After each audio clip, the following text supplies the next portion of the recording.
الحمدللہ رب العالمین الرحمن الرحیم المتفضل البار الرؤوف الرحیم والکریم والصلاة والسلام علی محمد المرشد محمد الہادی محمد الرہبر وعلى آلہ وعترتہ وسلالتہ اما بعد فاعوذ باللہ من الشیطان الرجیم بسم اللہ الرحمن الرحیم قال فی القرآن المجید قد جاءکم من اللہ نور وکتاب مبین صدق اللہ مولانا رسولہ النبی الکریم الرؤوف الرحیم الصلاة والسلام علیک یا سیدی و یا سیدی یا رسول اللہ وعلی آلک و صحابک یا حبیب اللہ۔ ہر کوئی فدا ہے بن دیکھے، ہر کوئی فدا ہے بن دیکھے، دیدار کا عالم کیا ہوگا۔ اللہ تعالیٰ حمد و ثنا اسی مالک کل کے نام جس خالق نے نظام اسلامی عطا کیا، درد مندوں کے لیے رب کا وہ گھر بنا دیا گیا کہ جب ہر کوئی دنیا کی تھکاوٹوں سے تھک کر، دنیا کے تھپیڑوں سے تھک جاتا ہے تو اس کو ایک ہی آواز آتی ہے، حی علی الصلاۃ حی علی الفلاح۔ 1400 سال ہو گئے میرے مصطفیٰ کو گئے ہوئے، لیکن ایسی نشانی دے کے چلے گئے جب بھی بندے کو اللہ یا اللہ کے رسول کی یاد آتی ہے بندہ مسجد کی طرف چلتا نظر آتا ہے۔ ضرور ہو نبی مکرم، نبی محتشم حضور سرور کائنات سید الانبیاء والمرسلین کی ذات پر خدا کی عزت کی قسم، تمام روشنیوں کی قسم، تمام آسمانی کتابوں کی قسم، 1,24,000 انبیاء کی قسم، میرے محمد جیسا سونا کوئی نہیں۔ اگر کائنات میں حسن کا مقابلہ کرنا چاہتے ہو تو جناب جب محمد ترکڑی پر آ کے کھڑے ہوں گے تو ہر کوئی اپنا مل لے کے اپنے گھر کو چلا جائے گا۔ مقابلے ان سے ہوتے ہیں جو دنیا والے ہوتے ہیں، جو رب کے محبوب ہوتے ہیں، ان کی تو غلامی کرنا بندے پر فرض ہوا جاتا ہے۔ جناب میں ایک واقعہ پڑھ رہا تھا تو ایک بندے نے باغ میں بڑی محنت کی، سرسبز شاداب درخت موجود تھے، وہاں پھولوں پر بڑی محنت کی۔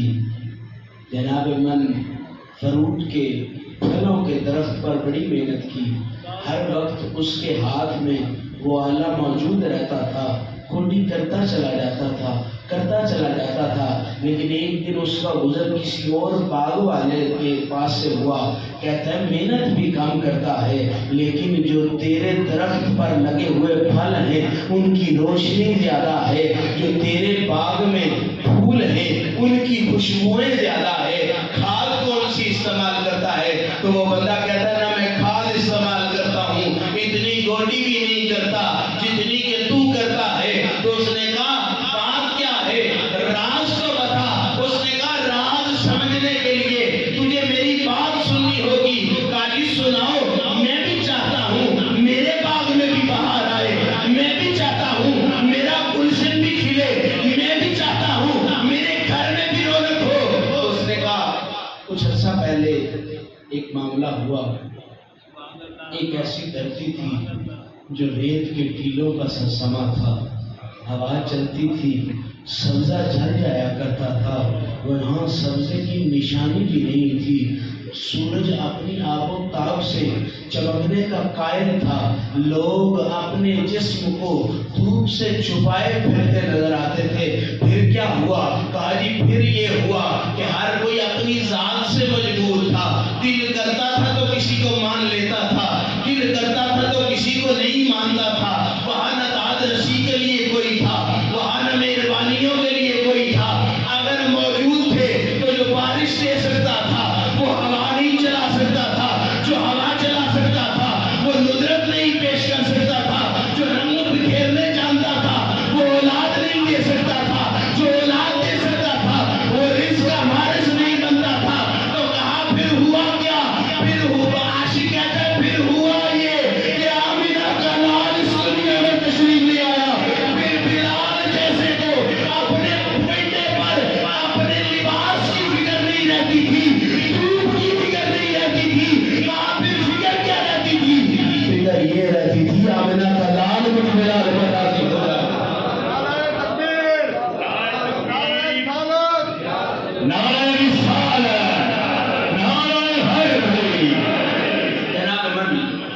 انہوں نے کہا پھر ہوا کیا؟ کہا پھر گلشن کھلنے لگ گئے، پھر صحرا میں جناب من نخل صحرا نخلستان بننا نظر آیا، پھر موجود لوگوں کے معمول یہ ہوئے، کوئی جناب بتوں کے پاس جا کر اپنی جناب من داد رسی کرنے کے لیے ان سے درس کرنے کا ارادہ کرتا تھا، اور ادھر یہ ہوتا تھا لوگ دعائیں بھی نہیں مانگتے تھے، لوگ التجائیں بھی نہیں کرتے تھے، مصطفیٰ کے قدموں میں آ کے بیٹھ جاتے تھے، یہ ان کا مسکرانا ہوتا تھا تو جھولیاں خود بھرتی چلی جاتی تھی، یہ ان کی مہربانیاں ہوتی تھی تو کرم نوازیاں خود چلتی چلی جاتی تھی۔ انہوں نے کہا پھر وہ تو مکے میں آئے تھے، تیرے باغ میں بہار کیسے آئی؟ وہ تو مدینے میں رہتے ہیں، تیرے باغ میں بہار کیسے آئی؟ تو انہوں نے کہا مجھے ایک عاشق نے بتایا تھا جب بھی ضرورت محسوس ہو، بچے بھوک کی طرف جائے تو تو روزی کی تلاش بعد میں کرنا، محمد کا نام پہلے پکارنا شروع کر لینا، تم اپنے بچوں کی روزی کی فکر کے ساتھ دنیا میں کام ضرور کرنا، پر ہر کام سے پہلے محمد پر ایسا ضرور بننا، کام میں بھی اثر جداگانہ ہوگا، رزق میں بھی ایسی برکت ہوگی، لوگ روٹی گن گن کر پکائیں گے، اور جس آنگن میں میرے مصطفیٰ پر درود پڑھا جائے وہاں روٹیاں گن کر نہیں پکائی جاتی، وہاں مہمان گن کر نہیں بلائے جاتے، میرا محمد اتنا سخی ہے کہ جناب من جن کے دل میں عشق مصطفیٰ آ جائے، آؤ داتا کے دربار پر، آؤ غوث ثقلین کے دربار پر، آؤ فضل حسین شاہ بادشاہ کے دربار پر، ہر ولی یہ کہتا ہے، ہر سید یہ کہتا ہے، یاد رکھو روٹیاں گننے کی ضرورت ادھر ہوتی ہے جن والی مصطفیٰ نہ ہو، جن کے دل کا رہبر مصطفیٰ ہو، اس جہان میں بھی خالی نہیں مرتا، اس جہان میں بھی خالی نہیں مرتا۔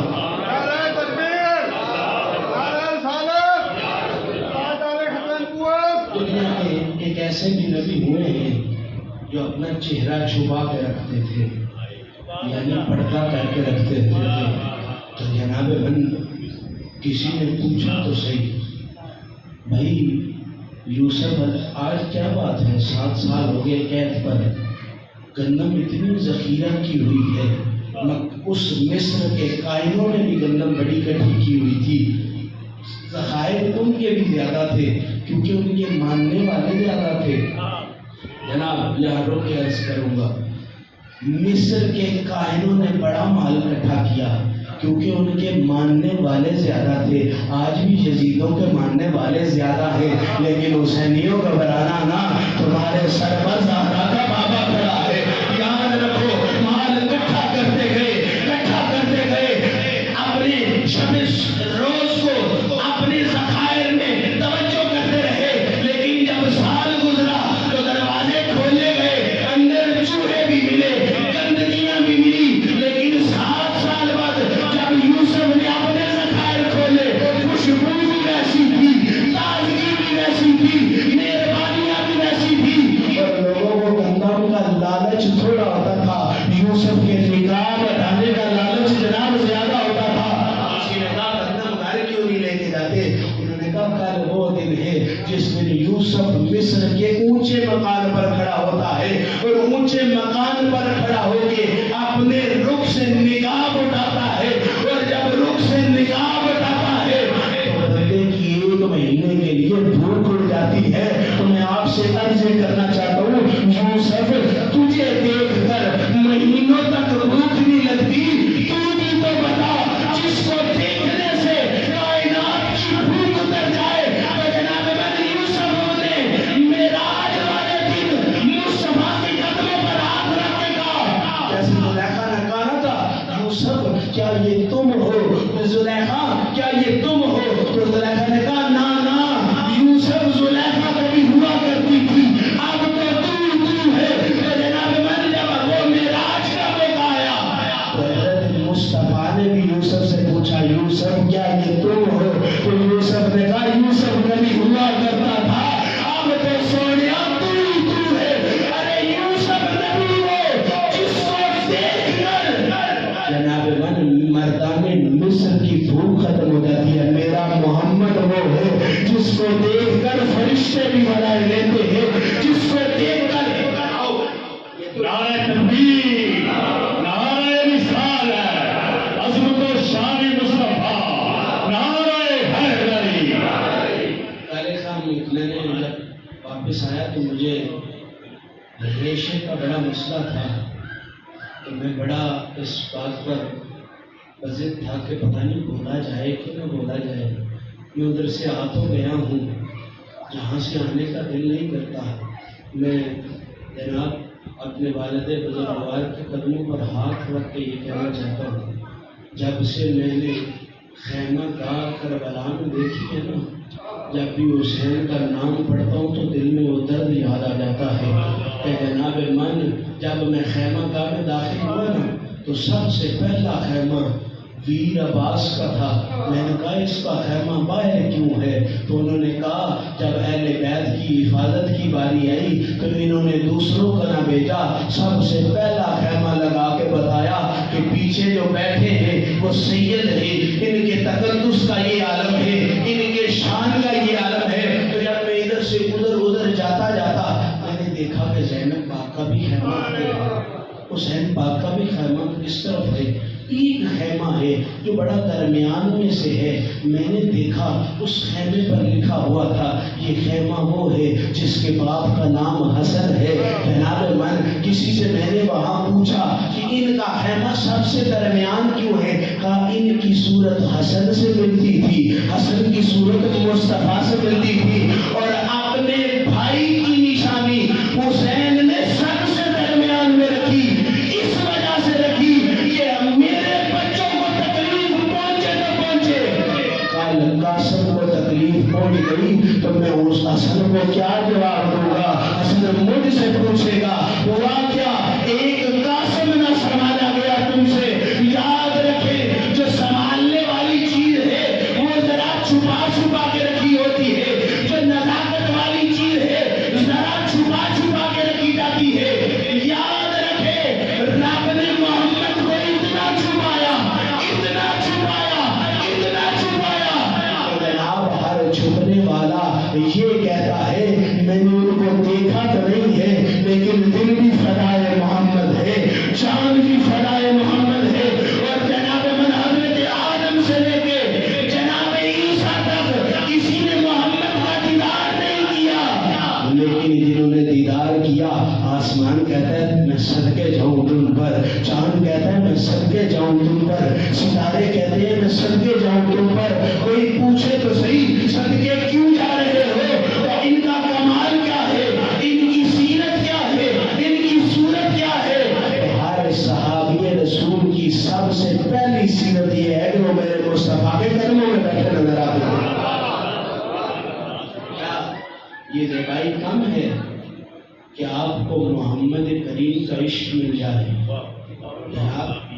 ایک کتاب جس کو قرآن کہا جاتا ہے، اس کے شان کا عالم یہ ہے کہ اس کا حرف پڑھنا جس کے مقدر میں ہو جائے رب اس کو 10 نیکیاں عطا کر دیتا ہے۔ جناب اس کی پوری آیت نصیب ہو جائے اور آیت کا فہم انسان کو مل جائے تو انسان کی تقدیر بدل جایا کرتی ہے۔ بھائی حرف کیا ہے؟ ایک لکیر بھی تو کھینچی گئی ہے، لکیروں سے لکیریں جڑتی گئی ہے تو جناب کلام بنتا چلا گیا ہے۔ جناب من لوگ لکھتے چلے گئے، کبھی کھجوروں پر، کبھی پتھروں پر، کبھی جناب من عاشق اپنے دلوں پر لکھتے گئے۔ رب کہتا ہے جو میرے قرآن کو تھام لے میں اس میں بھی شک دور کر دیتا ہوں، اور اس کتاب کا بھی میں نے شک دور کر دیا ہے۔ جناب من شک دور کرنے سے مراد یہ ہے کہ جو اس کلام تک رسائی حاصل کر دے رب اس کو ہدایت کا جلوہ نصیب کر دیتا ہے، اور یہ لکیریں اکٹھی ہو کر عاشق کی ہدایت کا سبب بن جاتی ہے، جن کے دل پر پورے کے پورے محمد کی ذات کا عشق آ جائے رب اس جہان کی گندگی بھی دور کر دیتا ہے، اگلے جہان کی گندگی بھی دور کر دیتا ہے۔ ایک سادہ سا نسخہ بتاؤں، جب فجر ہو جائے نا تو بچوں کو اکٹھا کر کے قرآن ضرور پڑھایا کرو اور سنایا کرو۔ جس گھر میں صبح فجر کے وقت قرآن پڑھایا جاتا ہے ان کی اولاد نہ حسین کی دشمن بنتی ہے نہ میرے محمد کی دشمن بنتی ہے.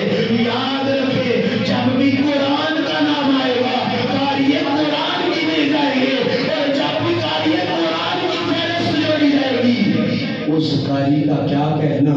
بلبل بھی جس کے ترانے پر مستیاں بکھیرتی ہے، بلبل بھی جس پر رش کرتی ہے، آسمان بھی کہتا ہے وہ تیرے قرآن پڑھنے پر صدقے، زمین کے ذرے بھی کہتے ہیں وہ تیرے قرآن پڑھنے پر صدقے. پھر یاد رکھیے رب نے یہاں کا قد جاءکم من اللہ نور و کتاب مبین، جو نور تک پہنچ جائے، کتاب مبین تک پہنچ جائے وہ اللہ کی ذات تک پہنچ جاتا ہے.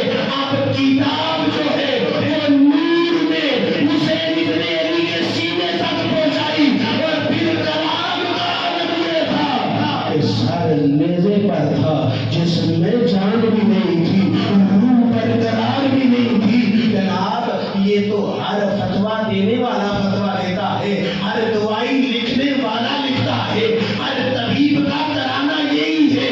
سانس تب تک بحال رہتی ہے جب تک جسم میں جان ہو، اور جسم میں جان تب تک رہتی ہے جب تک روح اس کے اندر ہو. اگر آپ کائنات کا نظام سمجھنے والے ہیں جو روحوں کے محتاج ہو وہ اور ہوا کرتے ہیں، جو نور علی نور ہو وہ اور ہوا کرتے ہیں. جناب من یہاں نہ روح کی ضرورت ہے نہ جسم کی ضرورت ہے. یہ زبان کاٹ دو، جس کو جا کاٹ دو، مداد مرتضیٰ کی سنا دو مجھے، ایک ٹکڑے ٹکڑے کرو، میرا سارا بدن آگ روشن کرو اور جلا دو اسے.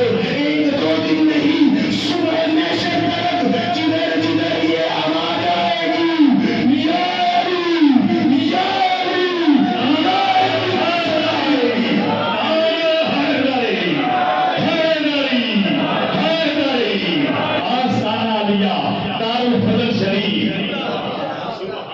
علی کچھ سنگر کھڑا ہو کے پوچھے ختم مقبول حسین کا ہے، میلاد مصطفیٰ کا ہے، تذکرے ان کے نواسوں کے چھیڑ کے بیٹھے ہو. میں نے کہا ہم نے کسی للو بنجو سے دین نہیں لیا، ہم نے دین لیا ہے تو کربلا کے سیدوں سے لیا ہے. ہم نے دین لیا ہے تو اس امام ابو حنیفہ سے لیا ہے جس کو غریب الحدیث کہا گیا. پوچھا حدیثیں اتنی نقل کیوں نہیں کی، تھوڑی نقل کی ہے. انہوں نے کہا مجھے اس حدیث کا مزہ ہی نہیں آتا جس کا راوی نہیں ہو، مشکل کشادہ ہو.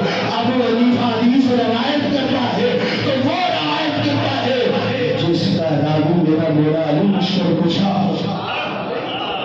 ایمان وہ اچھا نہیں تو جناب یزیدی لفافوں میں بال کیا جائے. ایمان وہ اچھا ہوتا ہے جس کو اوراق قرآنی میں رکھنے کے قابل ہو. جس ایمان میں یزیدیت ہو وہ پلیتی کی نشر نما رکھتا ہے، اور جس ایمان میں میرے محمد کا عشق ہو. جناب کل میں نے دیکھا ایک عاشق کا لکھا ہوا ترجمہ تھا، تمیز قرآن یہ ہے، تمیز قرآن یہ ہے کوئی بھی کتاب قرآن کے اوپر نہیں رکھی جا سکتی، لیکن لوگوں کو اس کے عشق پر اتنا ناز تھا نا کہ یہ بندہ سچی باتیں کرتا ہے.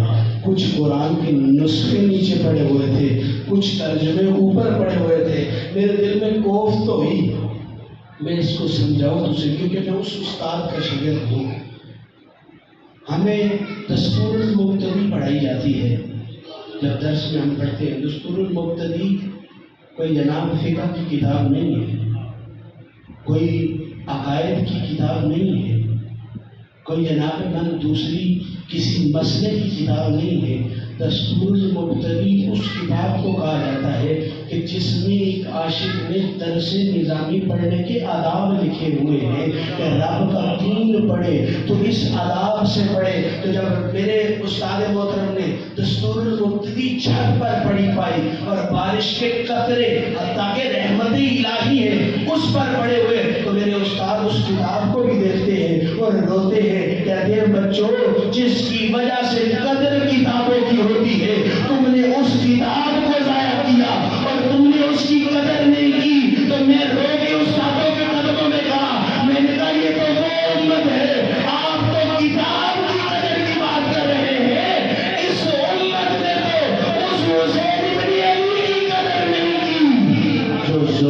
مصطفیٰ چوستے رہے، اور جن کا دسترخوان دنیا کو کوئی عام دسترخوان نہیں تھا، مسکینن یتیمن واسیرا، جبرائیل جیسے کشتوں لے کے کہتے ہیں آپ کے در پر مسکین آیا ہے، آپ کے در پر یتیم آیا ہے۔ وہ یتیم وہ ہوتا ہے جس کا پیو کوئی نہ ہو، مسکین وہ ہوتا ہے جس کی ماں کوئی نہ ہو، اسیر وہ ہوتا ہے جس کی قید کو جناب جو قید میں ہو۔ جبرائیل تو باپ سے بھی پاک ہے، ماں سے بھی پاک ہے، تو دسترخوان سے بھی پاک ہے، تو اسیری سے بھی پاک ہے۔ جبرائیل کہتے ہیں یہ اسیری دنیا کی اسیری نہیں ہے، یہ اسیری فاطمہ کے در کی غلامی کی اسیری ہے۔ اور جبرائیل جیسے دنیا کو پیغام دیتے ہیں جن کو اس در کی اسیری مل جائے ان کو لوگ نور اللہ نور کہا جاتا ہے۔ جناب ہم کسی عام پیر کے مرید نہیں ہے، ہمارا پیر وہ ہے جس کو نبیوں کا سردار کہا جاتا ہے۔ اللہ سے دعا ہے قرآن کی تعظیم عطا فرمائے۔ جناب اچھی روحیں بھی ہوتی ہیں، بری روحیں بھی ہوتی ہیں۔ اچھی روح وہ ہوتی ہے جو سجن سجن کرتی رہے، اور میرے استاد فرماتے ہیں کہ وہ بھی کوئی روح ہے جس کو قرآن پڑھنا نہیں نصیب، وہ بھی کوئی روح ہے جس کو سجدہ کرنا نہیں نصیب۔ یاد رکھیں ہر چیز کی علت ہوتی ہے اور ہر چیز کا معلول ہوتا ہے، معلول نہ ہو تو علت کا سبب نہیں پایا جاتا۔ علت تب ہی قرار پکڑتی ہے جب کوئی وجہ موجود ہو۔ آپ کو سادہ کروں کہ میرے آنے کی یہاں علت یہ ہے کہ معلول نے مجھے فون کیا ہے، وہ اس نے کہا ہے میرے بابا کا ختم ہے، آپ نے آنا ہے، یہ میری علت ہے اس مسجد میں آنے کی۔ تو جناب من کسی کی علت کعبے میں جانا یہ ہے کہ گناہ معاف ہو جائے، کسی کی علت مدینے میں جانا یہ ہے کہ 50,000 نمازوں کا ثواب مل جائے۔ کسی عاشق سے پوچھو تیری علت کیا ہے، اس نے کہا سجن نے بلایا ہے۔ علتیں بھی وہ جانے، معلوم بھی وہ ہے۔ یاد یہ رکھے عاشق کے نزدیک کوئی بھی بہانہ دنیا کا نہیں ہوتا۔ عاشق کہتا ہے بگڑی بنی ہے تو محمد کے صدقے، کام بنا ہے تو محمد کے صدقے، قدم اٹھا ہے تو محمد کے صدقے۔ اور جس عقیدے کا میں قائل ہوں وہ ہوا بھی عاشق پر حرام ہے جس پر محمد کا صدقہ نہ اتارا جائے۔ نہیں محمل منگدی خانہ میں تے پیدل ٹرنا تیرے نالے، تیرے جوڑے صاف کرن دی خاطر وہ حاضر سر دے والے۔ وہ جی کوئی کے چمڑی وسنیک جب پوچھے اے کون مجی کنگالے، سردار تو آپے آخرے میں میرے اٹھانی چروالے۔ جہاں بالوں کے پاپوش صاف کرنے سے ایک واقعہ مجھے یاد آ گیا ہے۔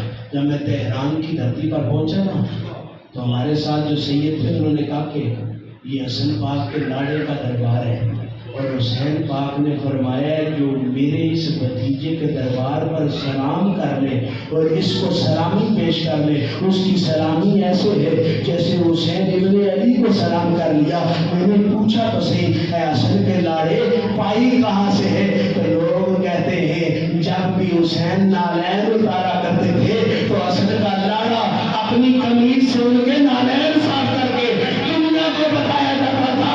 جس کو محمد امام بنا کر جائے، جس کو شریعت اپنا امام مان لے، حسن کا بیٹا بھی ہو تو جوتیاں صاف کر کے بتاتا ہے بڑے باپ کا بیٹا ہونا کمال نہیں، رب کے محبوبوں کی غلامی کرنا کمال ہے۔ کہ محمد سے وفا تو نے تو ہم تیرے ہیں، یہ جہاں چیز ہے کیا لوہ قلم تیرے واہ